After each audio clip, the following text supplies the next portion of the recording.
Thank you so much, Shoshana, and welcome everyone to our May National TA Call. I'm Greg Kaur. As Shoshana said, I'm the Director of the Monitoring and State Improvement Planning Division within the Office of Special Education Programs. We have an exciting presentation for you this afternoon,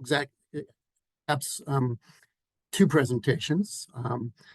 Before we get started on those, I want to provide just a few updates. One is we appreciate states submitting their IDEA Part C and Part B applications by the May 22nd deadline. OSEP staff will soon begin reviewing those and then following up with you if they identify any issues that need to be worked out. As is the case each year, we will make awards available to you on July 1st. I want to announce that our next TA call will be on Thursday, June 13th. So put that on your calendar in preparation for issuing OSEP's response to your SPPs and APRs, as well as your state's determination under Section 616. We will review our our process so that you will know what to expect and be able to interpret the documents that we will be releasing to you. As a reminder, Part C determinations will be issued on June 18th and then Part B on June 21st. One final reminder before we get started, the OSEP Combined Leadership and Project Directors Conference will be held August 6th through 8th in Arlington, Virginia, at the Crystal Gateway Marriott Hotel, where we've been for the last several years. This year's theme is Early Beginnings in Bright Futures. Our conference registration is open and the hotel blocks are filling up quickly. So don't hesitate to register and get your hotel reservations made. Now to today's presentation.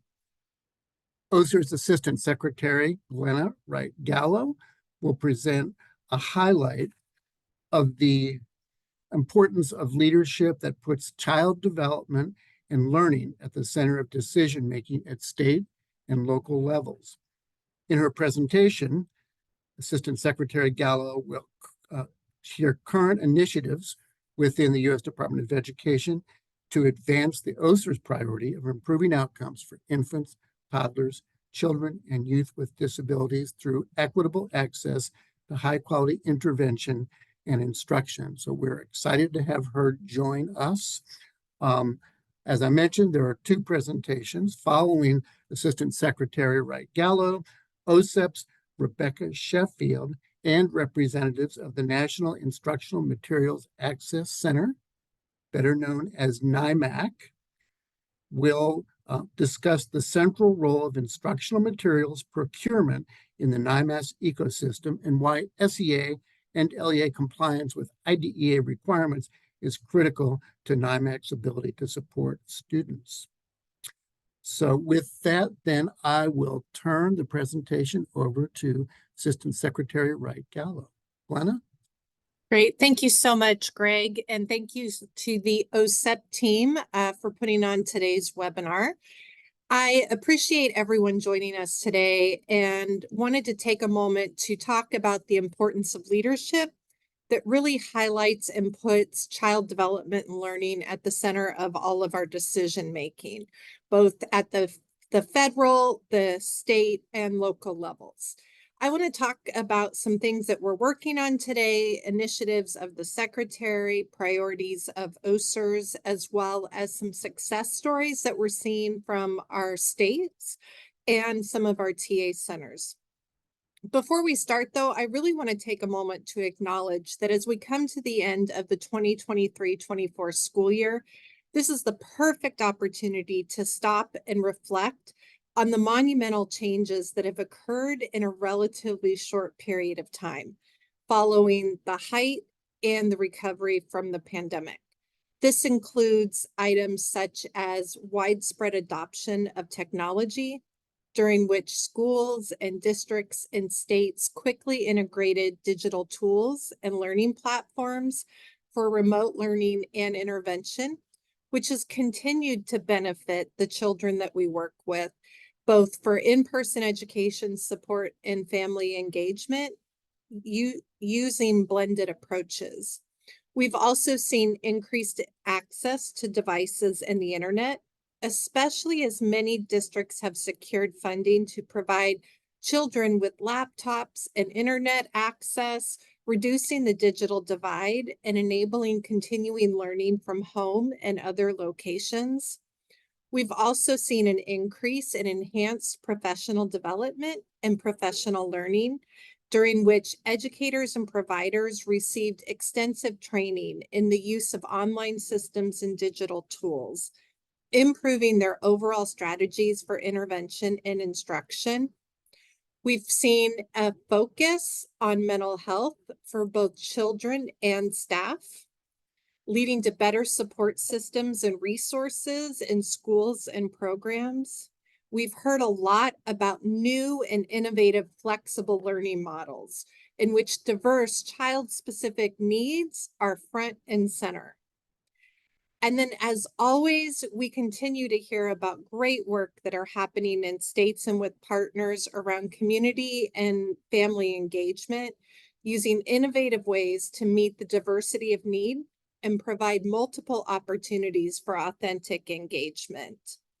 And last but not least, we've also seen decisions that have been made by states and state lead agencies around policy adjustments and funding usages to quickly adapt policies and funding to address emergent needs, while also considering long-term impact and greater strategy. I hope by this time that you're familiar with Secretary Cardona's Raise the Bar, Lead the World initiative, in which we look at three main pillars: achieving academic excellence, boldly improving learning conditions, and creating pathways for global engagement.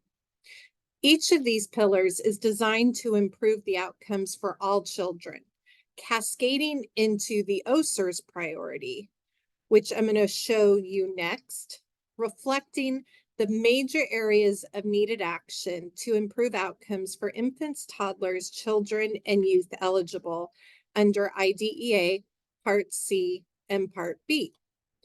So again, hopefully at this point, you are familiar with this document. So not only Secretary Cardona's Raise the Bar initiative, but OSER's mission and priorities, where we really focus on improving outcomes and raising expectations and grouping things under, we're looking at it as leading for equitable outcomes, or as we are calling it, LEO. As an educator and as a leader, this is the work that revitalizes me as we work together to design and implement a better system, one that is both timelier and more responsive to the diversity of the needs of the children that we serve, while also recognizing their ability to achieve when we provide the supports for them to be successful, and simultaneously removing or reducing barriers. And I can't emphasize this enough. We absolutely cannot improve outcomes without addressing the provision of evidence-based intervention and instruction for every child. It can't happen. Children with disabilities must be afforded equitable opportunities to access and actively participate in learning activities at all ages, with high-quality instruction and intervention from trained providers, whether those are interventionists, whether those are early childhood providers, related service providers, or educators. And they have to be provided in safe, supported, and healthy environments.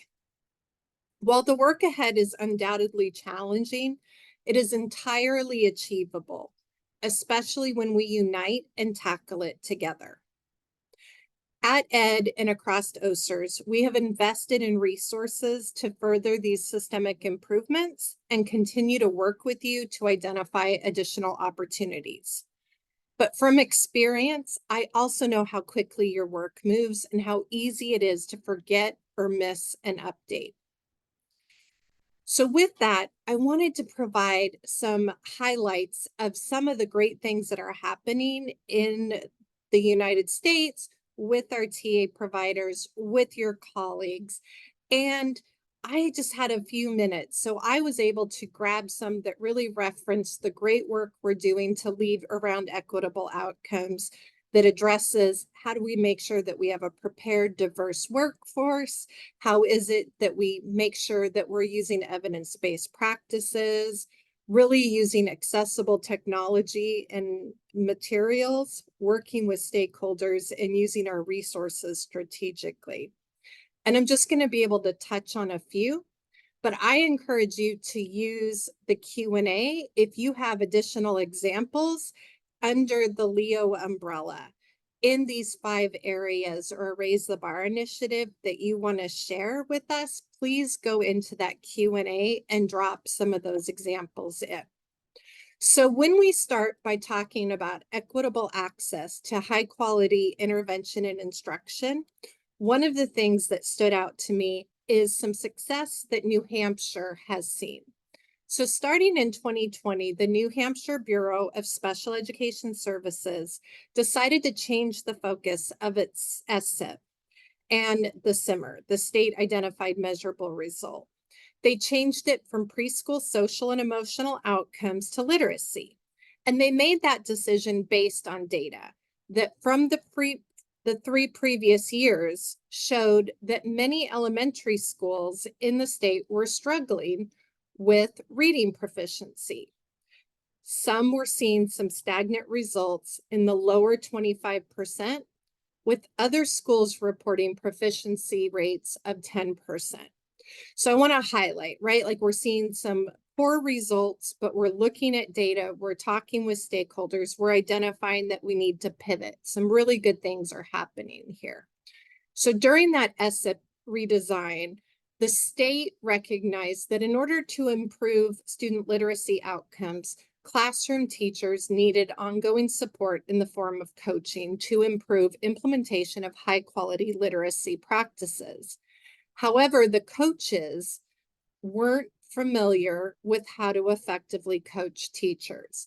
And I feel like this is something that when we are working at the state level, at either a state educational agency or a lead agency, this is an issue where we're looking at teachers that need to continue to build skills. And how is it that we provide them with the coaching and the ongoing professional learning in order to support them with it? So what New Hampshire did is they worked with NCSI to develop not only a clear definition of coaching, but they provided ongoing professional learning around coaching and implemented a data system to address the coaching. So far, they've seen the work. Since this started in 2020, it's impacted over 1,000 teachers in the state.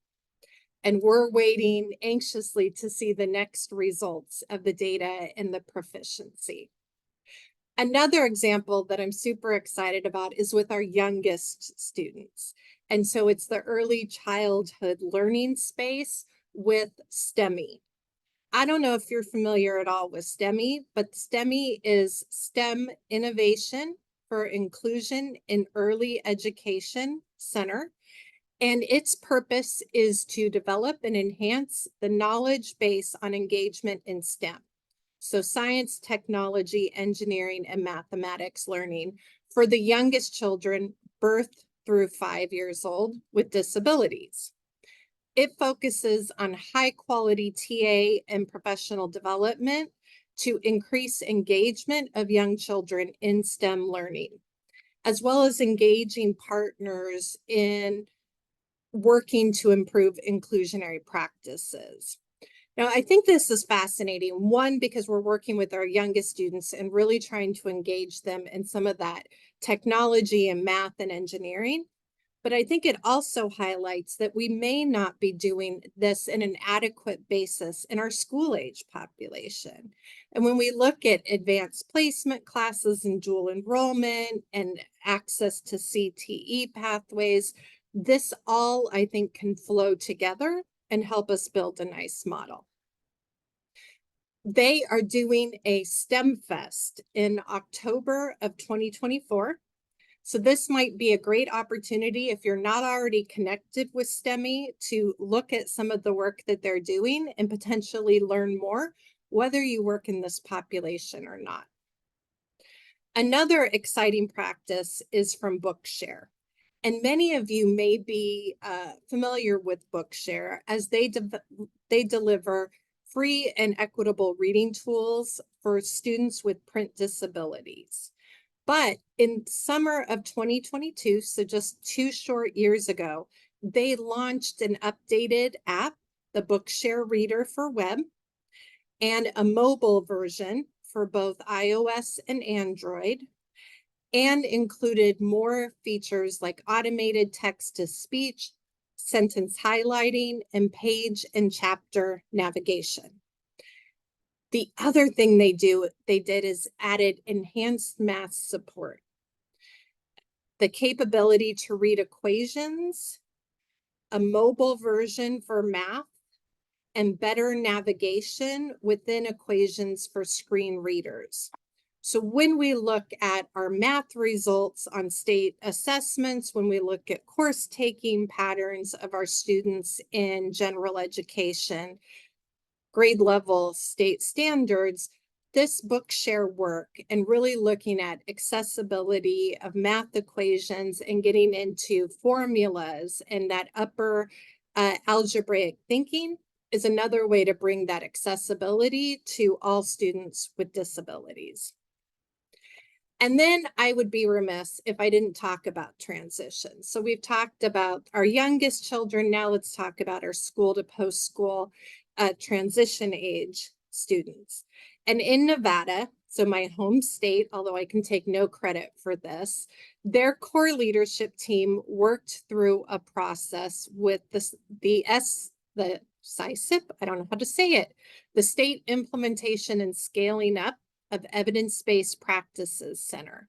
They also work with the Transition Technical Assistance Center and the Workforce Innovation Technical Assistance Center to study current practices and desired outcomes, and then work together to develop a plan to increase students with disabilities participation in pre-employment transition services, in which they saw a 30% increase in accessing pre-employment transition services.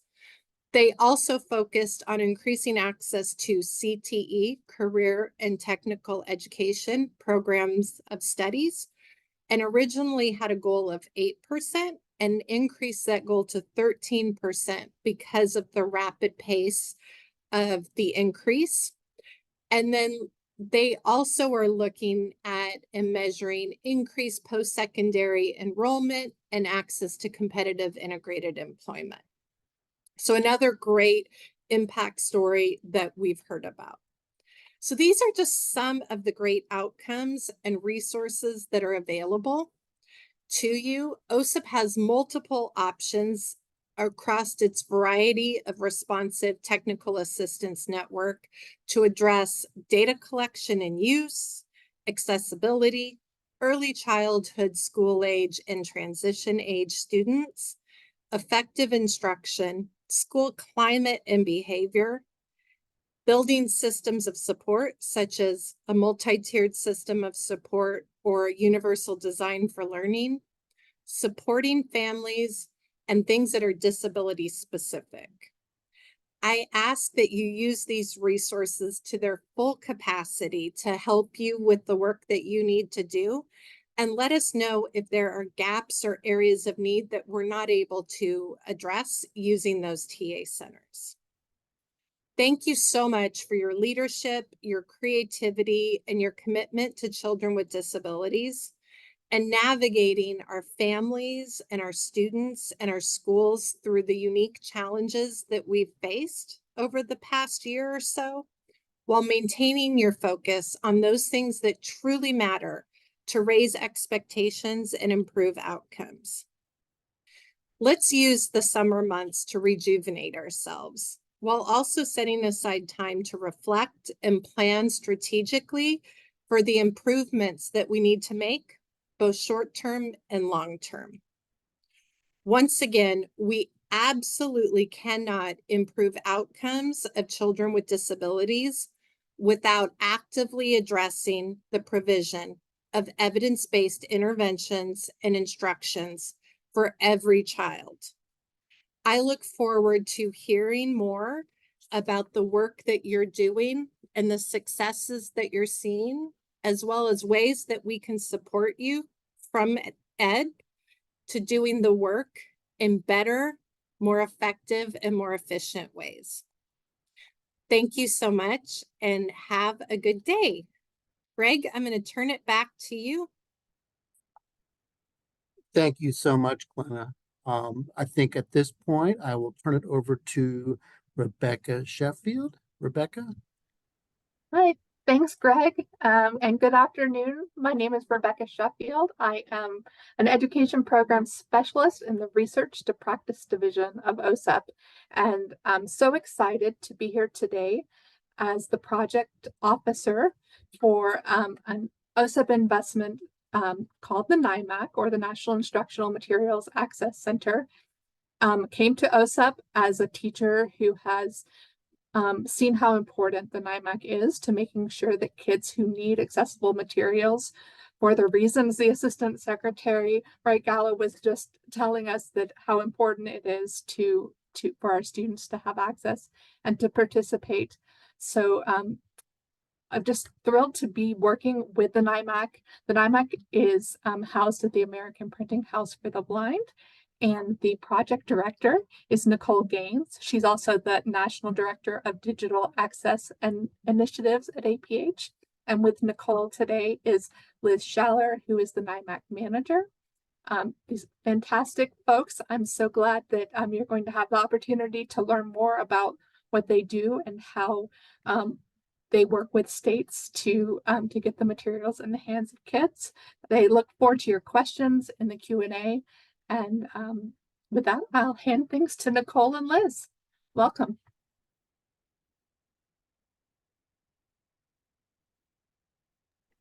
Great, thank you so much. I'm going to put my camera on just for a second to say hello so that people know that I am embodied.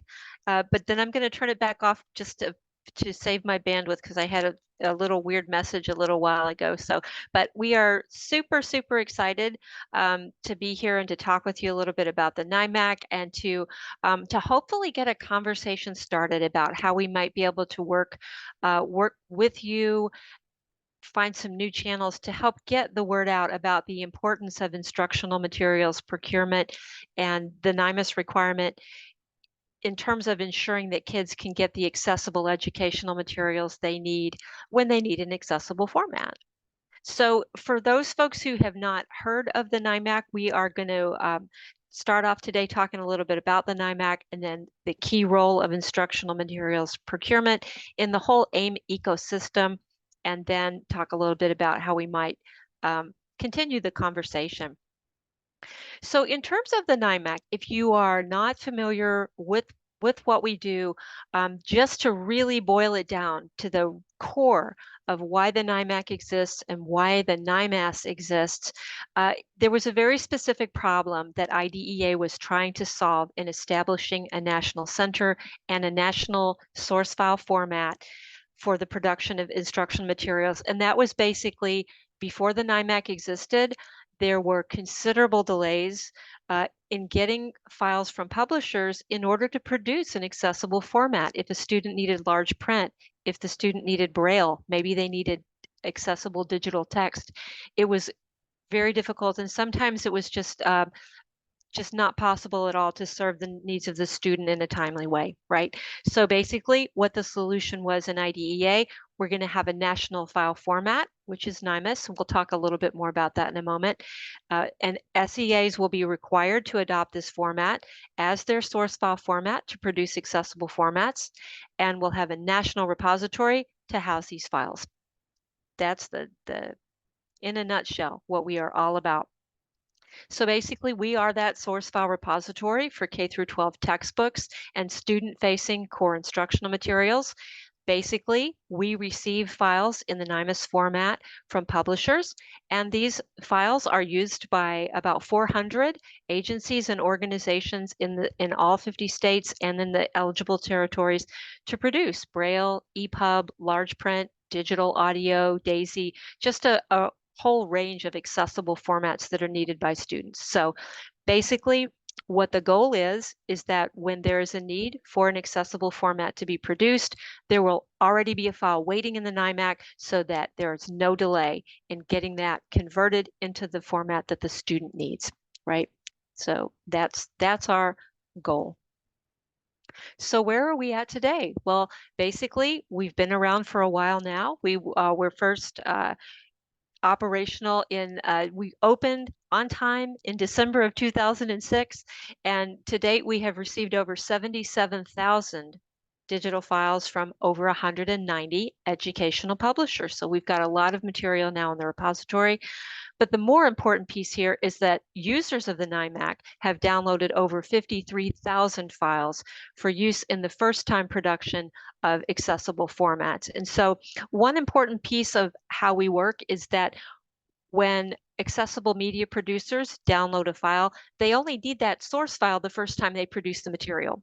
Once you've produced that EPUB file or that Braille book or that large print book, you don't need to go back to the NIMAS file whenever you need to reproduce that material. You just reproduce the accessible format that you've produced. And so the reason that I like to point that out is that in terms of those 53,000 downloads, we don't actually receive information back from districts or states on how many students have been served with NIMAS sourced accessible formats, but we know that it is a one-to-many relationship because once you've created that accessible format, you can reproduce that as many times as you need to serve eligible students for the lifetime of the material.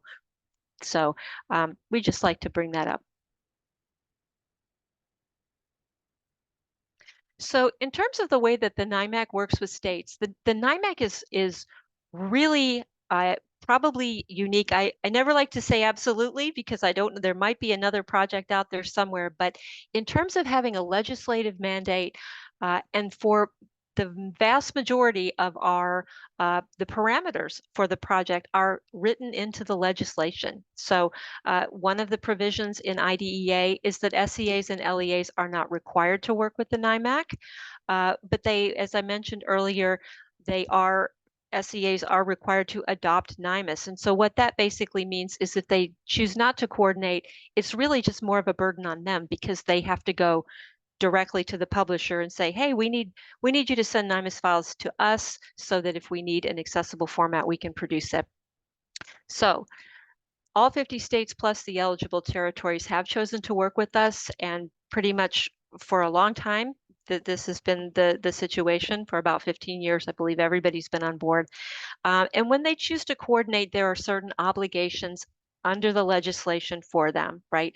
So the first one is that they are required to include language in their instructional materials procurement contracts directing publishers to send files to the NIMAC. This is super important in terms of how IDEA set up the whole system, right? That's a really important piece. The other part is that they agree to designate authorized users of the NIMAC from their state.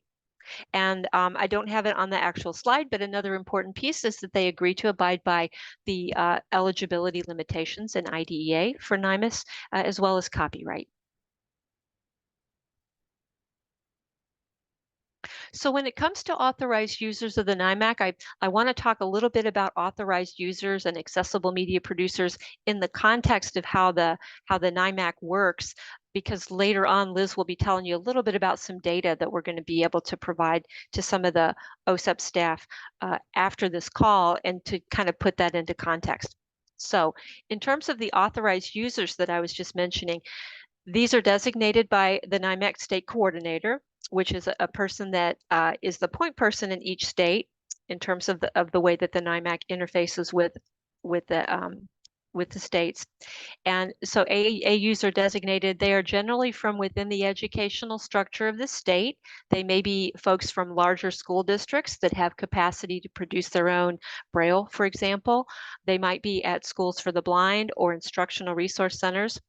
And these users can either download files directly from the repository to create accessible formats, or they also have the option to assign these to a different type of user of the NIMAC that we refer to as an accessible media producer.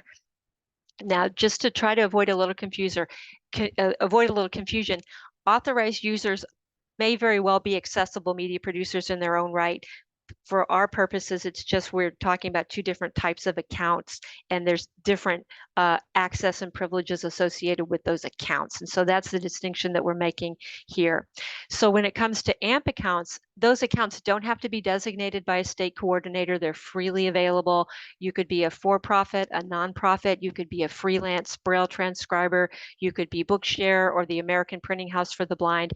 The difference with these types of accounts is that they require that files be assigned by an authorized user in order to download them. And so in this way, we've basically set it up so that we have a certain streamlined access in terms of who can get at the entire repository, but flexibility in terms of there's an unlimited number of accessible media producer accounts out there that people can, anybody who says that they can provide these services can register, and then, but it's up to the authorized user to decide, oh, hey, you're the vendor that I want, you're the Braille producer I want to work with to produce this particular material.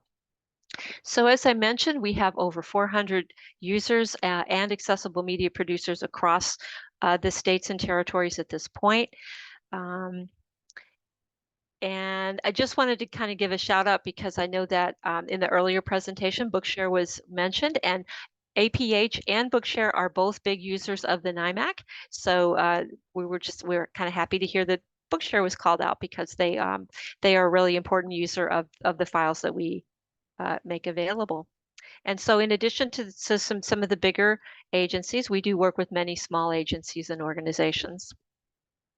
Just as a little bit of a side note in terms of eligibility, and this is another piece that is written into the legislation, and basically the legislation references the National Library Service for the blind and print disabled in terms of the disability criteria for eligibility. And then the other criterion is that students must have an IEP. So basically qualifying disability, IEP, that confers eligibility to receive materials produced from NIMAS files in the NIMAC. So I'm going to switch gears a little bit and talk a little bit about NIMAS files. And I do apologize because I realized that I don't think when I first mentioned this, I said what the acronym is. And it can be a little bit confusing because NIMAC and NIMAS look almost the same. So the way to remember it is that NIMAS is National Instructional Materials Accessibility Standard. So S for the technical specification, whereas NIMAC is the center. So C for the center. So that's a way to keep it straight. So NIMAS was actually also codified in it's in the IDEA regulations. So it's actually was born through IDEA as well. It had a history before that in terms of OSEP's development of the specification through funding other initiatives to make that happen. So it didn't come out of nowhere. It was the product of some department-sponsored activities in the early 2000s. But it is based on the DAISY talking book format, if you're familiar with DAISY. But the most important aspect of this is just that when we talk about it being a source file format, what we mean there is that it is a file format that's intended to be used by software, not by an end user. So one of the really important pieces in terms of how the NIMAC serves students, we don't serve them directly. We don't deliver NIMAS files directly to students. These are files that are designed to be turned into something else. And so, as we mentioned before, they are used to produce a range of accessible formats like Braille, large print, and so forth. So Liz is going to talk a little bit more later about the procurement piece and how important that is. But what I wanted to talk about right now is just how NIMAS files are produced. And this is kind of getting really behind the scenes, but it's a really important piece of it. And part of this has to do with it has to do with the way that the publishing industry has evolved and the way things looked like they might be moving in the early 2000s as opposed to the way they actually did evolve. Back when NIMAS was chosen as the source file format, the anticipated trajectory of educational publishing was everything's going to move to an XML-based workflow, and NIMAS is going to be really easy for publishers to supply. It didn't actually work out that way. What we find is that it is not only is it not a format that publishers have on hand because it's not a product of print book production or even for EPUB or HTML book production. So it's really a special thing that has to happen after a print book, or in the case of digital instructional materials, it has to be created specially after that happens. And so this is super important because virtually all publishers who submit files to us, they outsource this work to third-party conversion vendors who specialize in this. And that means that the process can take many weeks for this to happen. And so that's just a really important thing to kind of understand in terms of what NIMAS is, how it gets created. A last thing that I just want to kind of point to, and again, this is another definition that comes directly out of the legislation itself. We receive a wide range of student-facing materials used in K through 12. That includes textbooks, workbooks, supplementary readers, certain ancillaries, and some digital instructional materials. The primary criteria in IDEA is that the materials must be published primarily for use in elementary and secondary education and required for use by students in the classroom by an SEA or an LEA, right? And so again, this points to that, the all-important piece that procurement has in the whole way that we function. So to pull it all together, I have a circular graphic on the screen right now, and it has 5 boxes that move in a clockwise direction. And just to kind of pull it all together before I hand it off to Liz to talk a little bit more about the procurement piece, I just want to kind of go through this. It's a graphic that just is really giving an overview of how NIMAC and the NIMAS support students and the overall ecosystem. So at 12 o'clock, we have states and districts require NIMAS in textbook contracts. Next, publishers create NIMAS files and send them to the NIMAC. After that, registered NIMAC users log in and they download the files. Then those downloaded files are used to create Braille and other accessible formats. And then finally, accessible formats are distributed to qualifying students for use in the classroom. And then we're back to 12 o'clock, and as new materials are adopted, that cycle begins again, right? So I think that we're doing pretty well on time, and so I would actually like to just pause before I hand it off to Liz and see if anyone has any questions just about the basics of the scope of the NIMAC or the function of the NIMAC before we talk a little bit more about the procurement piece.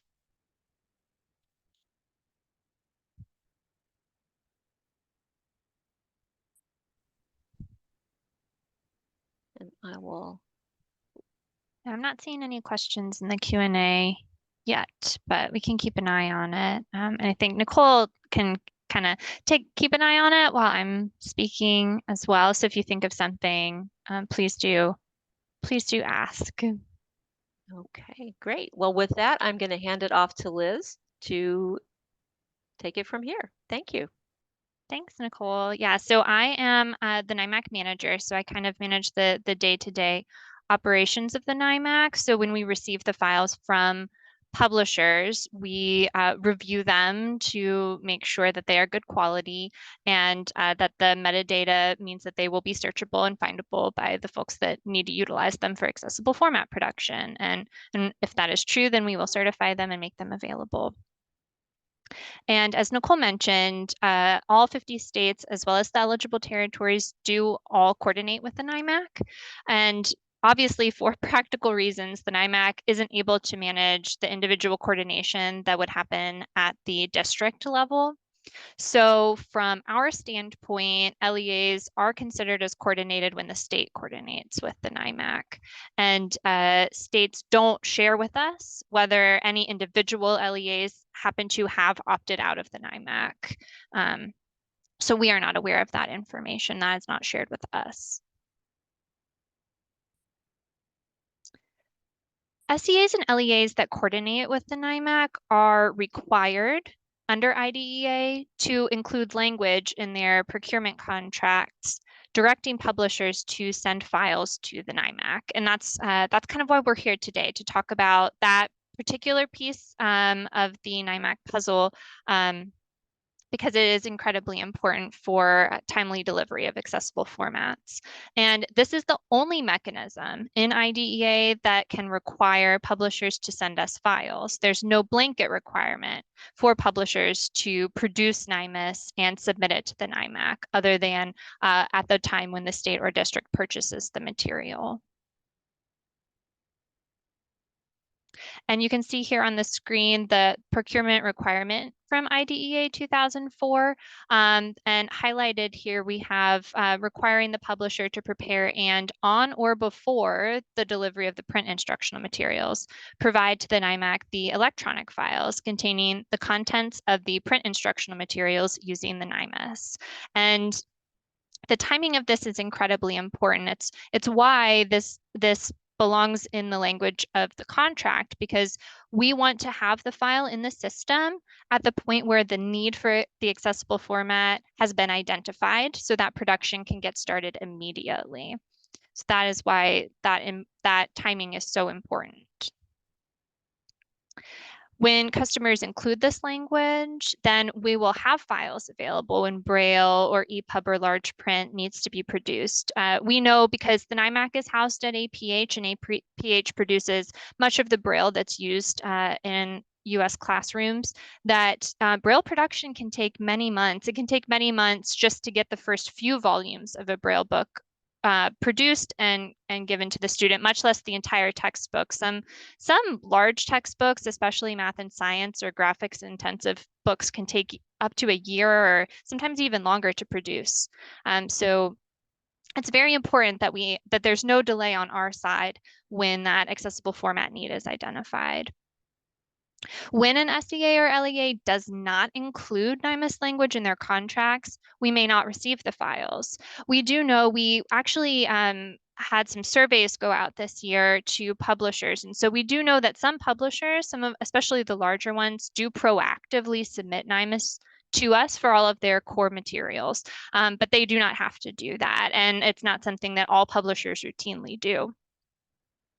And when the NIMAC does not have a file, like I said, there's going to be that delay in getting the accessible format produced, and that impacts the timely delivery of that accessible format to the student.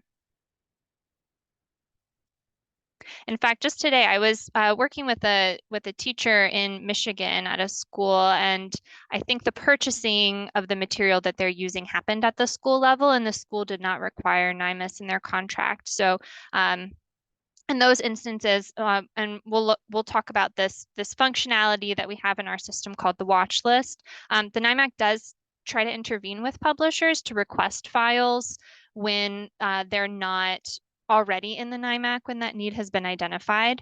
So we receive, I think last year, There are over 400 requests from users for materials that weren't already in the system. And we will research those for our users, and we will reach out to the publisher when the material is within scope for the NIMAC.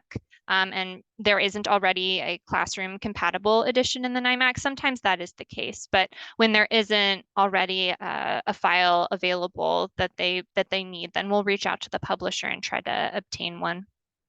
And we're very, very lucky that we have really strong relationships with our publishers and a very high success rate of receiving NIMAS when we place these requests on behalf of our users that have submitted them to us. But again, it's not a guarantee. The publisher is not required to supply that file to us when we send them that request.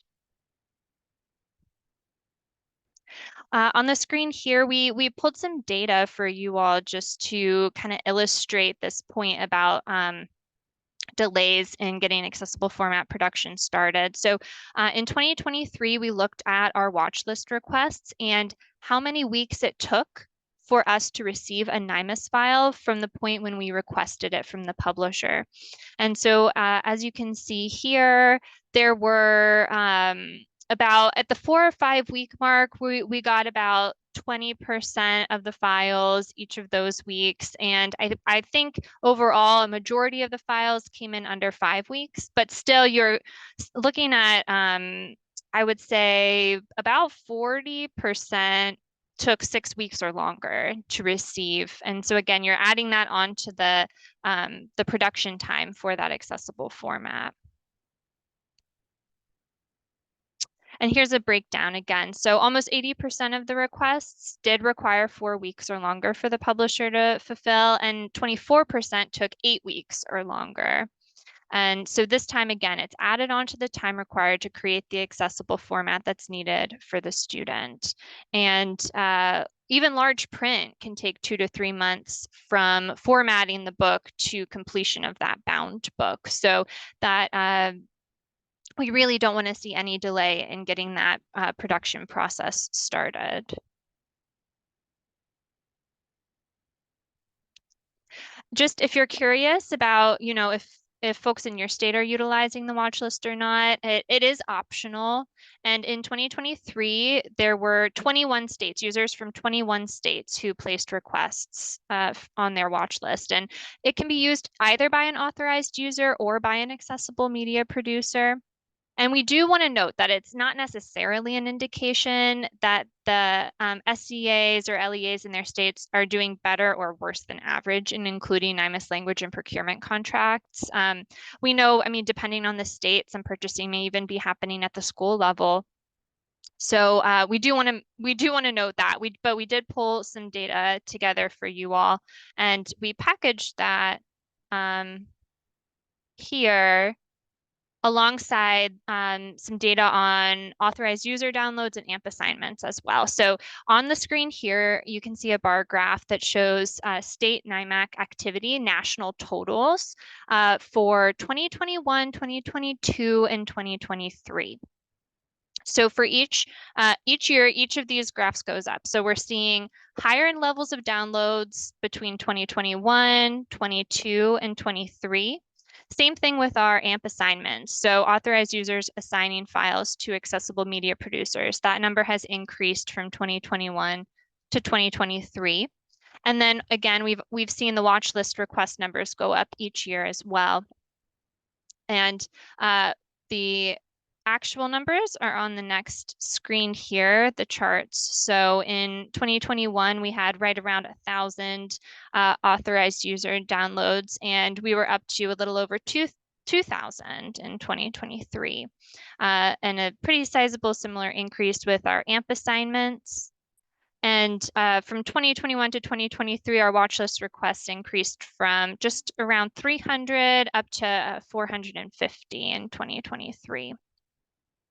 We also, in addition to having our national total data, we also wanted to present some average usage per state or territory. So in 2021, the average number of authorized user downloads for a state was 19.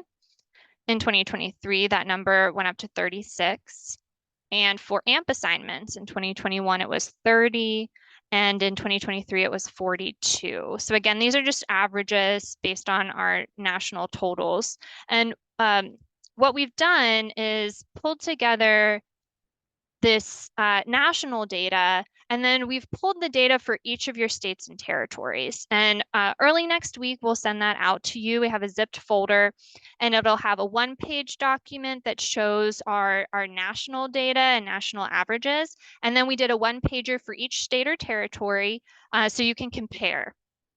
And you can see, you know, does it look like my state is utilizing the watch list a lot more heavily than average?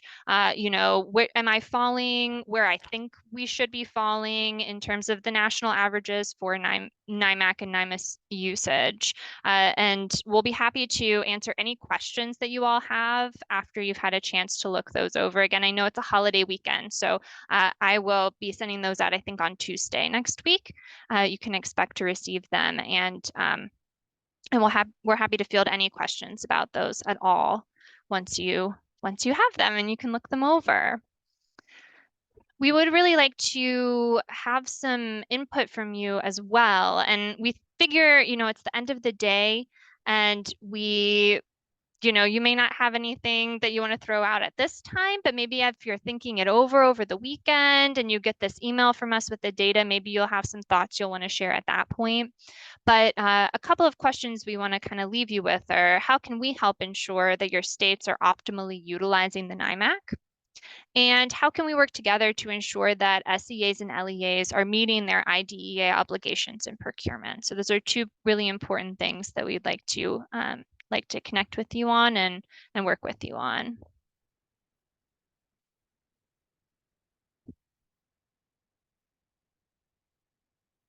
I'll also just highlight, this is the NIMAC website. So and we have an informational website in addition to our repository, our file repository. And here you can learn more about each of the users, user types. We have all of our archived trainings here, some Q&As, FAQs, just a lot of different resources that you are more than welcome to share with your teams.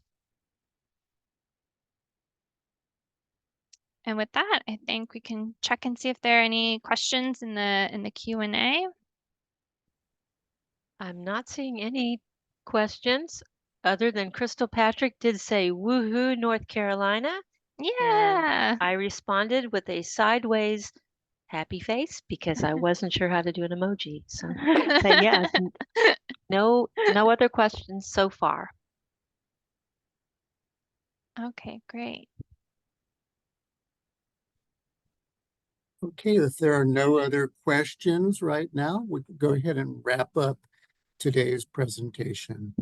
I want to thank our presenters today for sharing important information on improving outcomes for infants, toddlers, children, and youth with disabilities. And I want to thank all of you for participating in today's call.